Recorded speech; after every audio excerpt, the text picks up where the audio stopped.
Hi sir. Hi. ఏపీలో JD కొత్త party పెట్టారు. దాని గురించి అందరు చర్చించుకుంటున్నారు. అది ఎలా ఉండబోతుంది, దాని గురించి ఏమైనా మార్పులు వస్తాయా, ఇంకా ఏమైనా జరగబోతుందా అనేది చర్చనీయాంశంగా జరిగింది. దాని గురించి మీరు మీ మాటలు ఏమైనా చెప్పదలుచుకున్నారా సార్? ఆంధ్రప్రదేశ్లో యాక్చువల్గా మొన్నటి వరకు తెలంగాణలో హీటెడ్ పాలిటిక్స్ చూసాము. ఇప్పుడు ఆంధ్రప్రదేశ్లో మళ్ళీ స్టార్ట్ అయింది. యాక్చువల్గా ముందు నుంచి కూడా తెలంగాణతో పోలిస్తే ఆంధ్రప్రదేశ్ రాజకీయాలు మోర్ ఇంట్రెస్టింగ్. ఎందుకంటే అక్కడ ఉన్న పరిస్థితుల రీత్యా జగన్ అండ్ వర్సెస్ తెలుగుదేశంకు ఉండే హీటు ఇక్కడ ఉండేది కాదు. కానీ ఇక్కడ కూడా కాంగ్రెస్ హీట్ని పెంచింది. ఇక్కడ కూడా రాజకీయాల పట్ల ఇంట్రెస్ట్ని పెంచింది.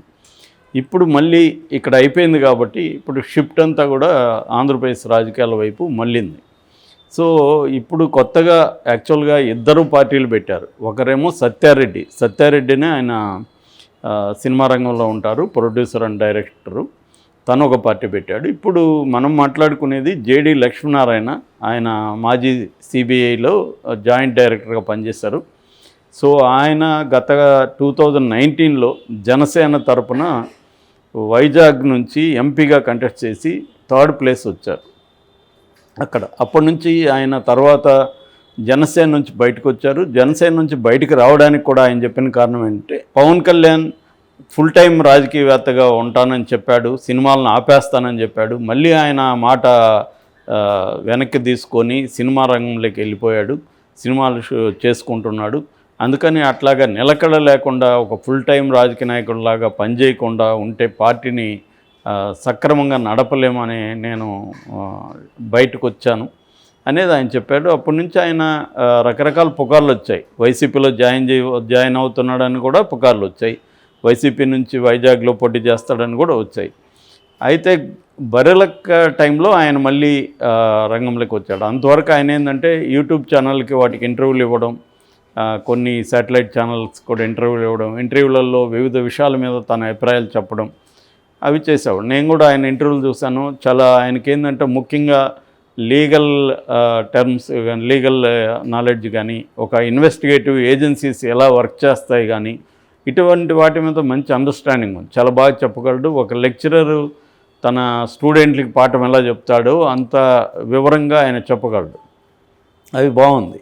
సో ఆయన సడన్గా మళ్ళీ ఇక్కడ బరెలక్క ఇండిపెండెంట్గా పోటీ చేసినప్పుడు ఆయన రంగంలోకి దిగి బరెలక్క తరపున ప్రచారం చేయడం చాలామందిని ఆశ్చర్యపరిచింది. ఎందుకంటే ఆయన రంగం అంతా కూడా ఆంధ్రప్రదేశ్, ఆయన ఇక్కడికి ఎందుకు వచ్చాడని. ఆయన ఏంటంటే ఇలాగా ఎవరైనా కొత్త వాళ్ళు వచ్చి ముఖ్యంగా అణగారిన వర్గాల నుంచి, దళితుల నుంచి, బీసీల నుంచి, ఇలాంటి వర్గాల నుంచి రాజకీయాలకి వచ్చినప్పుడు వాళ్ళని నేను సపోర్ట్ చేయాలనుకున్నాను.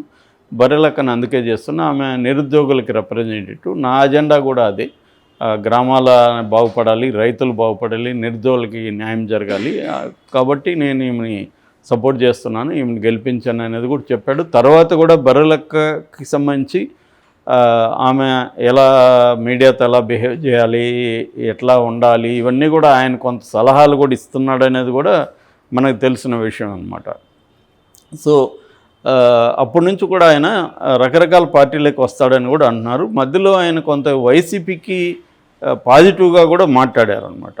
దానివల్ల ఆయన వైసీపీలో చేరుతున్నాడని కూడా అనుకున్నారు. కానీ గతంలోనే ఆయన పార్టీ పెట్టబోతున్నాడనే ఇది కూడా వచ్చింది. మనం కూడా మన ఛానల్లో చెప్పుకున్నాం. ఆయన పార్టీ పెట్టబోతున్నాడు, బరెలక్కను కూడా ఆహ్వానించబోతున్నాడు, అదంతా కూడా. అయితే నిన్న ఆయన ఈవినింగ్ విజయవాడలో అనౌన్స్ చేశాడు పార్టీని. అది జై Bharat national party, JBNP party పేరు. సో ఈ జై భారత్ నేషనల్ పార్టీకి జెండా కూడా ఇచ్చేశారు. అదేంటంటే మువ్వన్నెల మన భారతీయ జెండా ఏదైతే ఉందో జాతీయ జెండా, ఆ జాతీయ జెండా రంగులే ఉన్నాయి. అందులో మధ్యలో ఈయన పిక్చర్ ఉందన్నమాట. సో ఇప్పుడు ఆయన ప్రధానంగా చెప్పింది ఏంటంటే ఇప్పుడున్న ప్రధాన పార్టీలు రెండు కూడా నువ్వు ఇంత తిన్నావు అని మాట్లాడుకుంటున్నారుగా తప్ప ప్రజలకి ఏమీ చేయట్లేదు వీళ్ళు. సో నేను ప్రధానంగా ప్రత్యేక హోదా గురించి పోరాడతాను. ప్రత్యేక హోదా రాకపోవడం వల్లే ఆంధ్రప్రదేశ్ ఇబ్బందుల్లో ఉంది. ప్రత్యేక హోదా కానీ లభించుంటే ఆంధ్రప్రదేశ్ బాగుండేది. సో అది ఇంపార్టెంట్. దాన్ని ప్రధాన పార్టీలు రెండు కూడా డిమాండ్ చేయడం మానేశాయి. సో అది నా అజెండాలో మొదటిదని చెప్పాడు. రెండవది అవినీతి రహిత ఆంధ్రప్రదేశ్గా మార్చడానికి నేను కృషి చేస్తానని చెప్పాడు. అట్లాగే అభివృద్ధి సమంగా లేదు, కొన్ని చోట్ల అభివృద్ధి ఉంది, కొన్ని చోట్ల లేదు. అన్ని రంగాల్లో అన్ని ప్రాంతాల్లో అభివృద్ధి సాధించడానికి నేను కృషి చేస్తానని చెప్పాడు. అలాగే బానిసత్వం నుంచి విముక్తి కావాలి, ముఖ్యంగా అణగారిన వర్గాలు, రైతులు, నిరుద్యోగులు, వీళ్ళందరినీ కూడా యునైట్ చేస్తాననేది ఆయన చెప్పారు. అయితే ఇక్కడ ఇమ్మీడియట్గా పాల్ రంగంలోకి వచ్చాడు, కేఏ పాల్. ఆయన రంగంలోకి వచ్చి ఇతను 1000 కోట్లు డబ్బులు తీసుకొని పార్టీ పెట్టాడు. యాక్చువల్గా నాకు కూడా ఆఫర్ చేశారు. నన్ను కూడా అడిగాడు ఈయన 1000 కోట్లు. నేను 1000 కోట్లు ఇవ్వలేను కానీ 500 కోట్లు పార్టీ తరపున ఖర్చు పెడతాను, మనం దిగదామని చెప్పాను. కానీ ఇతను 1000 కోట్లు డబ్బులు తీసుకొని కొత్త పార్టీ పెట్టాడు అని చెప్పాడు. కానీ ఎవరు 1000 కోట్లు ఇచ్చారనేది చెప్పలేదు ఆయన. తెలుగుదేశం, ఇటు వైసీపీ ఇద్దరు ఈయన్ని ప్రోత్సహిస్తున్నట్టు చెప్పారు. కాకపోతే ఏంటంటే చాలామంది చెప్తుండేది దీని వెనక వైసీపీనే ఉందని. ఎందుకంటే ఈయన జేడీ కూడా కాపు సామాజిక వర్గానికి చెందినవాడు కాబట్టి పవన్ కళ్యాణ్ ఉన్న కాపు బేస్ని దెబ్బకొట్టడానికి ఈయన్ని కూడా రంగంలోకి దించాడు. ఎందుకంటే జగన్కి ఒక టెన్షన్ స్టార్ట్ అయింది.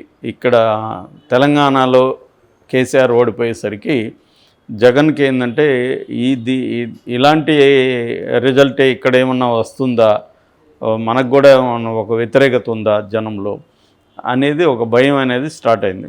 దాంతో తెలుగుదేశం, ఇటు జనసేన కలిసి పోటీ చేస్తున్నప్పుడు కాపు సామాజిక వర్గం అనేది ముఖ్యంగా ఈస్ట్ వెస్ట్ గోదావరి జిల్లాలో చాలా స్ట్రాంగ్ ఇన్ఫ్లుయెన్స్ చేయగలుగుతుంది విన్నింగ్. దీన్ని అంటే అధికారంలోకి ఎవరు రావాలనేది నిర్ణయించే ఒక శక్తి ఆ సామాజిక వర్గానికి అక్కడ ఉంది. అందువల్ల ఆ సామాజిక వర్గం పవన్ కళ్యాణ్ వెంట ఉండి తెలుగుదేశానికి ఆ సామాజిక వర్గం ఓట్లు వెళ్ళితే జగన్ ఇబ్బందులు పడే అవకాశాలు ఉన్నాయి. అందుకని ఇప్పుడు ఆ సామాజిక వర్గాన్ని పవన్ కళ్యాణ్ వెంట పోకుండా చేయాలంటే ఏం చేయాలి అనే ఒక కసరత్తు చేస్తున్నారు. అది చాలా కాలం నుంచి చేస్తున్నారు. అదేంటంటే ప్రధానంగా కాపులను మోసం చేసి కాపుల ఓట్లన్నీ తీసుకెళ్ళి చంద్రబాబు దగ్గర పడేస్తున్నాడు పవన్ కళ్యాణ్. సో మీకు కాపులకు ద్రోహం చేస్తున్నాడు, గతంలో వీళ్ళు అన్న చేశాడు చిరంజీవి, ఇప్పుడు పవన్ కళ్యాణ్ చేస్తున్నాడు అన్న ఒక నెరేటివ్ని వీళ్ళు తీసుకెళ్లారు. ఇప్పుడు ఈ పవన్ కళ్యాణ్ దెబ్బ కొట్టడానికి నీ వేలుతోని నీ కన్ను పొడవాలనే ఒక పాత ఇది ఉంది కదా, అలాగా పవన్ కళ్యాణ్ సామాజిక వర్గానికి చెందిన జేడీ లక్ష్మీనారాయణ పార్టీ పెట్టడం ద్వారా రేపొద్దున పవన్ కళ్యాణ్ రిప్రజెంటేటివ్ కాదు కాపులకు, నేనే రిప్రజెంటేటివ్ని, పవన్ కళ్యాణ్ మీ ఓట్లంతా తీసుకెళ్ళి తెలుగుదేశానికి పడేస్తున్నాడు, దాని బదులు మనమే అధికారంలోకి వద్దాం, మీరు నన్ను గెలిపించండి, మన సామాజిక వర్గం బీసీలు, రైతులు వీళ్ళందరూ కలిసి నన్ను గెలిపిస్తే మనమే అధికారంలోకి రావచ్చు, రెడ్డి కమ్మే ఎందుకు అధికారంలోకి రావాలి అనే ఒక నెరేటివ్ని జేడీ తీసుకెళ్ళగలుగుతాడు.